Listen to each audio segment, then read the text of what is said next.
না বন্যার বিষয়ে কিছু বলো।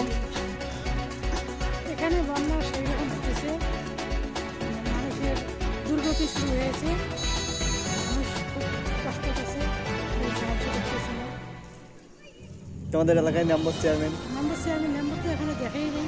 চেয়ারম্যান তো আমার এলাকায় মারা গেছে, নতুন চেয়ারম্যান এখানে আসেন, দেখেন আমার এলাকায় খুব কষ্ট, দেখেন সাধারণ মানুষ রাস্তার মধ্যে দেওয়া আছে।